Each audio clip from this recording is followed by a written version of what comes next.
हिंदी की इस कक्षा में आप सभी का स्वागत है, अभिनंदन है। हम कर रहे थे बिहारी, उनके कुछ दोहे हमने कर लिए थे, उससे आगे के दोहे आज हम करेंगे। या अनुरागी चित्त की गति समझे नहीं कोई, ज्यों ज्यों बूढ़े श्याम रंग त्यों त्यों उज्ज्वल होई।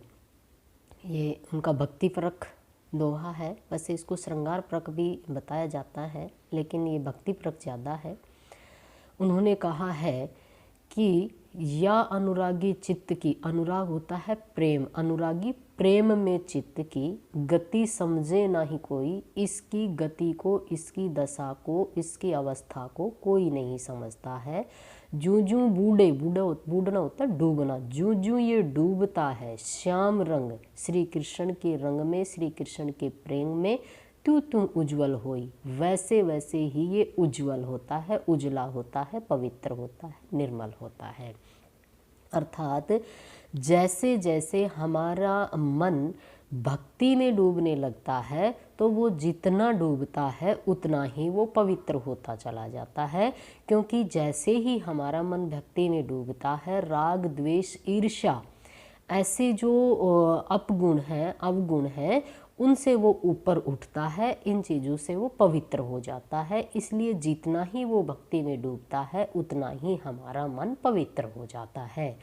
इसलिए कहा है या अनुरागी चित्त की गति समझे नहीं कोई, कि इस अनुराग में चित्त की, इस प्रेम में चित्त की कोई भी दशा को, इसकी अवस्था को समझ नहीं पाता है। ज्यों ज्यों बूढ़े श्याम रंग, जैसे जैसे ये श्री कृष्ण की भक्ति के प्रेम में, रंग में डूबने लगता है, वैसे वैसे ही ये अत्यधिक और पवित्र और उज्जवल होता चला जाता है। यहाँ पर विरोधाभास अलंकार है, विषम अलंकार है, श्लेष अलंकार है। विरोधाभास अलंकार कहाँ होता है? जहाँ जो चीज़ दिखाई जाती है उसके विपरीत उसका कार्य पूर्ण हो रहा हो। जैसे यहाँ दिखाया गया है कि जैसे जैसे डूबता है वैसे वैसे ही वो पवित्र होता है, जबकि डूबने से तो मर ही जाते हैं, डूबते हैं तो डूबने का मतलब डूबना ही है, उठना नहीं होता है। इसलिए यहाँ इसका शब्द के विपरीत अर्थ निकालने के कारण यहाँ पर विरोधाभास अलंकार है। यहाँ पर मन की दशा का चित्रण किया गया है। जप माला छापा तिलक सरन एकू काम, मन कांचे नाचे वरथा सांचे रांचे राम।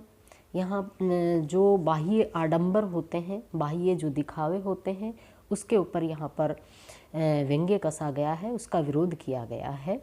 यहाँ पर कवि ने बताया है कि जो भक्ति होती है वो आंतरिक मन से होती है, बाह्य आडंबरों से कभी भी भक्ति पूर्ण नहीं होती है।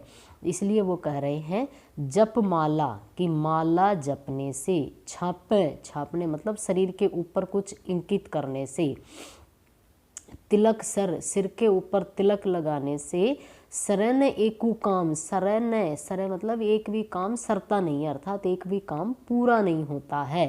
मन कांचे, मन चंचल है, नाचे नाच रहा है, अर्थात इधर उधर भाग रहा है, वृथा व्यर्थ में ही, तो वहाँ कभी भी उन्हें राम की, ईश्वर की प्राप्ति नहीं हो सकती। सांचे रांचे रामो, जहाँ सांच है, जहाँ सत्य है, वहाँ ईश्वर अपने आप ही रांचते हैं, रमते हैं, होते हैं। देखिए, जप माला छापा तिलक सरन एकू काम, कि माला जपने से और शरीर पर अनेक प्रकार के आभूषण वगैरह या कुछ इंकित करने से, कुछ छापने से या तिलक लगाने से एक भी कार्य पूर्ण नहीं होगा। अर्थात माला जपने, शरीर पर मुद्रा इंकित करने या तिलक लगाने से ईश्वर भक्ति नहीं हो सकती। मन कांचे नाचे व्यर्था, जब तक आपका मन कांचे है, चंचल है और वो व्यर्थ में ही इधर उधर नाचता फिरता, इधर उधर भागता फिरता है, तब तक आपको ईश्वर की प्राप्ति नहीं हो सकती। सांचे रांचे रामो, भगवान केवल सांचे के साथ रांचता है, रहता है, सच्चे मन के साथ ही भगवान रहता है। अर्थात जहाँ मन सच्चा है वहीं भगवान का निवास है, उसी हृदय में भगवान रहते हैं। इसलिए हमें सच्चे मन से भगवान की भक्ति करनी चाहिए, न कि बाह्य दिखावा। इस तरह से यहाँ पर बाह्य दिखावे पर व्यंग्य कसा गया है, बाह्य दिखावे पर विरोध किया गया है।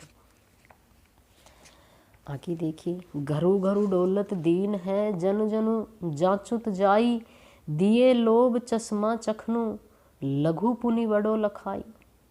इसका नीचे वाली पंक्ति से अर्थ निकलेगा। पहले देखिए, घर घर डोलत दीन है, कि वो घर घर डोलता है दीन होकर के, गरीब होकर के, जनु जनु जांचुत जाई, वो एक एक व्यक्ति को जांचता हुआ घूमता फिरता रहता है। कौन? दिए लोभ चश्मा चखनु, जिसकी चखनु पर, चक्षु पर लोभ रूपी चश्मा है। लघु पुनि बड़ो लखाई, वो लघु को भी, छोटे को भी बड़ा देखता है, लखाई देखता है।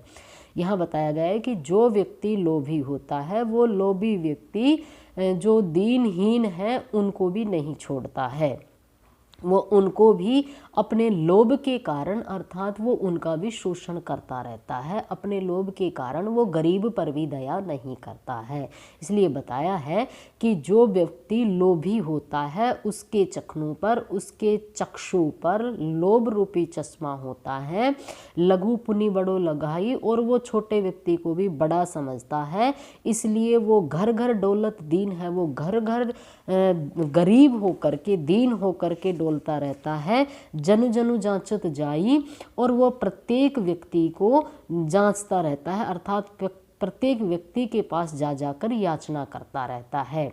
यहाँ पर कवि कह रहे हैं कि लोभी व्यक्ति अपनी आंखों पर लोभ का चश्मा लगाकर घर घर जाकर के जो गरीब व्यक्ति है वहाँ भी वो फिरता है और हर व्यक्ति से जाकर याचना करता है। आँखों पर लोभ का चश्मा लगा रहने के कारण उसे छोटा व्यक्ति भी बड़ा दिखाई देता है। तात्पर्य यही है कि लोभ में आने के कारण अयोग्य एवं अनुदार व्यक्ति भी उसे योग्य और उदार दिखाई पड़ते हैं। अर्थात लोभ के चश्मा के कारण वो सिर्फ और सिर्फ अपना ही स्वार्थ देखता है। यहाँ पर रूपक अलंकार है लोभ रूपी चश्मा, इसलिए इसमें रूपक अलंकार आया है। और इसमें नीचे दिया हुआ है चश्मा चखनु, तो च की आवर्ती आने के कारण अनुप्रास अलंकार भी आया है। और इसमें घरू घरू जनु जनु में पुनरुक्ति प्रकाश अलंकार आया, क्योंकि वही उक्ति दोबारा आ गई है, इसलिए यहाँ पर पुनरुक्ति प्रकाश अलंकार है। तजी तीरथ हरि राधिका तन दूती करी अनुरागु, जिहि ब्रज केली निकुंज मग पग पग होत प्रयागु। यहाँ पर बताया गया है कि श्री कृष्ण या यहाँ पर मथुरा को प्रयाग के समान तीर्थ बताया है और कहा गया है कि तजी तीर्थ, तीर्थ यात्रा को तज करके, छोड़ करके, त्याग करके हरि राधिका, हरि श्री कृष्ण और राधिका की तन दूती, श्री कृष्ण और राधिका के रूप की छवि में करी अनुरागु, अनुरागु जो प्रेम करता है, उनके रूप छटा से जो प्रेम करता है, वहीं जिहि ब्रज के ली, जहाँ ब्रज के निकुंज मग में, ब्रज के मार्ग में, उपवन बगीचों में जो श्री कृष्ण के प्रेम की जो केली प्रेम लीलाओं के जो निशान अंकित हैं, उनके जो प्रमाण अंकित हैं, पग पग होत प्रयागु, उनको देखने पर ब्रज के वहाँ की प्रत्येक भूमि प्रयाग के समान पवित्र हो गई है। कह रहे हैं तजी तीर्थ, तीर्थ यात्रा को छोड़कर हरि राधिका, राधा और श्री कृष्ण के तनु के दूती, उनके जो शरीर के रूप छटा है, उस रूप छटा से करी अनुरागु जो प्रेम करते हैं, उनके लिए तो ब्रजभूमि प्रयाग के समान है। ब्रजभूमि में जो श्री कृष्ण की प्रेम लीलाओं के कारण मार्ग के पग पग पर और उपवन बगीचों में जो उनकी प्रेम लीलाओं के प्रमाण बने हुए हैं, उनके कारण पूरी ब्रज ही प्रयाग बन गया है। इसलिए उनसे प्रेम करना ही प्रयाग तीर्थ हो जाता है, इसलिए उन्हें कहीं तीर्थ पर जाने की आवश्यकता नहीं है। यहाँ पर भक्ति भावना दिखाई गई है। कब को टेरुत दीन रट होत न श्याम सहाई, तुम्हू लागी जगत गुरु, जग नाइक जग बाई। कबकू टेरत, टेरत मतलब पुकारना, दीन रट, मैं दीन होकर के, विनयपूर्ण होकर के कब से मैं रट लगा रहा हूँ, कब से आपको पुकार रहा हूँ, कब से आपसे निवेदन कर रहा हूँ। होत न श्याम सहाई, हे श्री कृष्ण आप मेरे सहायक बन ही नहीं रहे हो।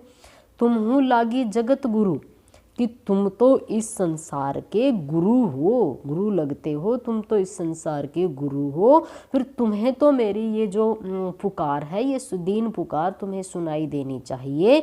लेकिन जग नायक, हे जगत के संसार, आप मेरी पुकार नहीं सुन रहे हो, इसलिए ऐसा लगता है कि आपको भी जग बाई, बाई मतलब हवा, आपको भी इस संसार की हवा लग गई है।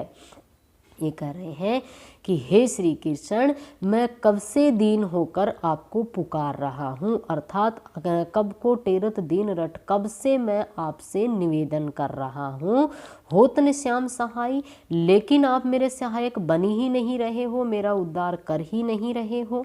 तुम्हू लागी जगत गुरु, तुम तो इस संसार के गुरु हो, स्वामी हो, इसलिए तुम्हें तो दीनहीन की पुकार सुननी ही चाहिए। जग नायक, हे संसार के नायक, नायक ईश्वर, आपको तो, हे संसार के स्वामी, आपको तो ये सब सुनना ही चाहिए, लेकिन आप मेरी पुकार नहीं सुन रहे हो। प्रभु आप मेरा कल्याण नहीं कर रहे हो। तो आपको देखकर, इस अवस्था को देख करके तो ऐसा लगता है जगबाई कि आपको भी इस संसार की हवा लग गई है, क्योंकि इस संसार में भी अपने स्वार्थ के बिना कोई किसी की नहीं सुनता है, इसलिए ऐसा लगता है कि आपको भी इस संसार की हवा लग गई है। आज इतना ही करते हैं, बाकी कल करते हैं। धन्यवाद।